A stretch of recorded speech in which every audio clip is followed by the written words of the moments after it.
Patrick Banon, vous êtes écrivain, essayiste, vous êtes spécialisé sur les questions de relations interculturelles et religieuses, vous êtes chercheur à la chaire de management et diversité de l'Université de Paris-Dauphine, vous êtes également directeur de l'Institut des sciences de la diversité. Nous sommes en 2025, j'aimerais avoir votre avis sur ce qui a évolué aujourd'hui, au cours des 10 dernières années, sur cette question du fait religieux dans le monde de l'entreprise.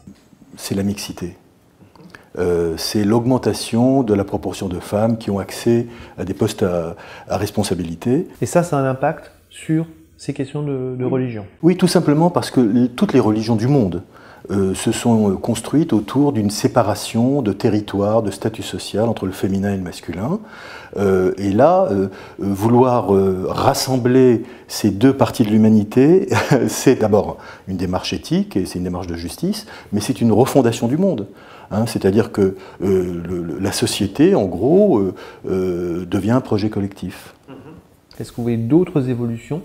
La distinction qu'ils font maintenant entre la pratique du culte, qui est protégée par la Constitution, garantie par la Constitution, et l'expression de tradition, qui, elle, en réalité, ne reflète pas la religion.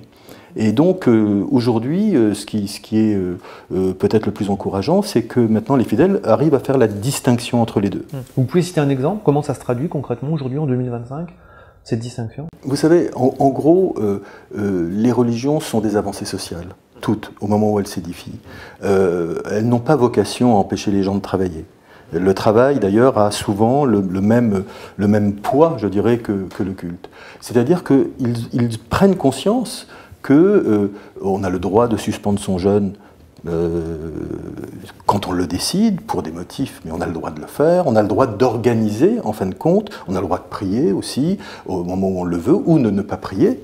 Ce que je veux dire, c'est que les fidèles, en faisant cette distinction, en connaissant mieux leur religion, en faisant cette distinction entre culte et tradition, eh bien, ils se donnent plus de liberté.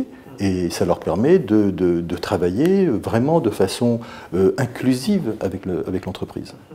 Est-ce que vous avez d'autres avancées au cours des dernières années sur ce sujet? Peut-être le fait qu'on a réussi à clarifier le rôle des managers dans la prise de décision.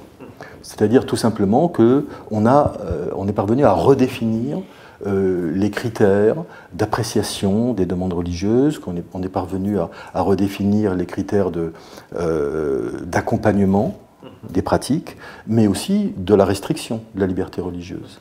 Et parce que c'est clair, et parce que c'est accompagné par les managers, eh bien, les salariés le comprennent. Et donc, grâce à cette clarification, eh bien, il me semble que les choses se passent de façon beaucoup plus douce, plus paisible.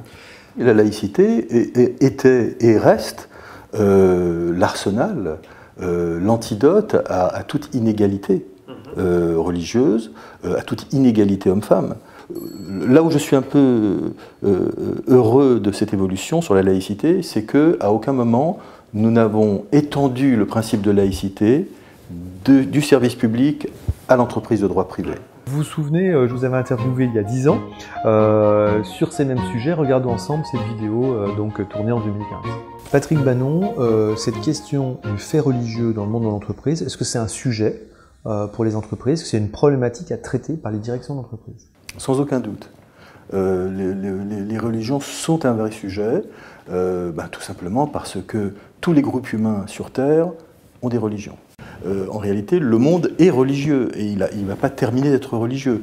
Alors là où ça devient un sujet à vraiment traiter, c'est parce que c'est la première fois que nous acceptons la cohabitation sur un territoire partagé d'une diversité de pratiques, de religions et de cultes. Alors, une entreprise qui voudrait effectivement agir sur cette problématique, que devrait-elle faire? Moi, je crois principalement à la formation. La formation à la connaissance, non pas des religions elles-mêmes, parce que d'abord ce serait trop compliqué et trop long, mais par contre à la compréhension de comment fonctionnent les systèmes de pensée religieux, comment se construisent-ils, quel est leur impact sur la société. Parce que ce qu'on a à gérer dans l'entreprise, ce n'est pas les religions, naturellement, c'est la compatibilité de pratiques avec le modèle de la société et avec les principes fondamentaux. Qui est formé? Les managers, les salariés, les DRH? Bien sûr, tous les responsables de ressources humaines devraient être formés, mais peut-être les managers de proximité. Hein. Mais c'est vrai aussi qu'il y a la responsabilité de l'école, à l'évidence, où il faut déconstruire les stéréotypes. Ça, c'est la première étape. Il faut éclairer sur ce que signifie réellement le principe de laïcité. Voilà, donc voilà, on a d'un côté l'école, de l'autre côté l'entreprise. Les entreprises doivent se saisir des questions du fait religieux dans l'entreprise. Concrètement, comment ces problématiques se traduisent sur le terrain dans le monde de l'entreprise? Déjà, les entreprises doivent se saisir du fait religieux, mais pas gérer les religions. On ne s'occupe pas, ni la société d'ailleurs, nous n'avons pas à nous occuper de la pratique religieuse, de la conviction religieuse, nous n'avons même pas à la juger pertinente ou pas pertinente. Ce qui nous intéresse, c'est la compatibilité des pratiques avec le bon fonctionnement de l'entreprise. Sur le terrain, quelles sont ces pratiques justement que les managers ont à traiter? Moi, je séparerais ces pratiques en deux grandes familles. Des pratiques dont le management relève d'un management éclairé. Donc, qui ne pose pas un problème fondamental, c'est-à-dire tout simplement des demandes de temps de prière, des demandes d'absence pour des fêtes ou pas pour des fêtes d'ailleurs, hein, alors qu'elles soient religieuses ou pas, des tenues vestimentaires.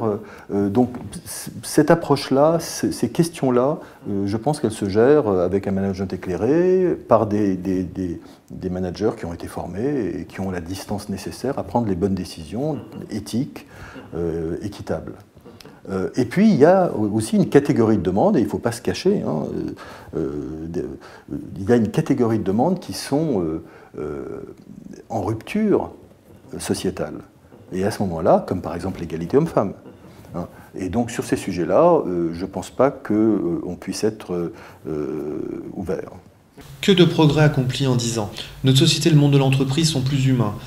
Nous gagnons à bien vivre ensemble. Les évolutions accomplies sont telles que je ne voudrais pas revenir en 2015.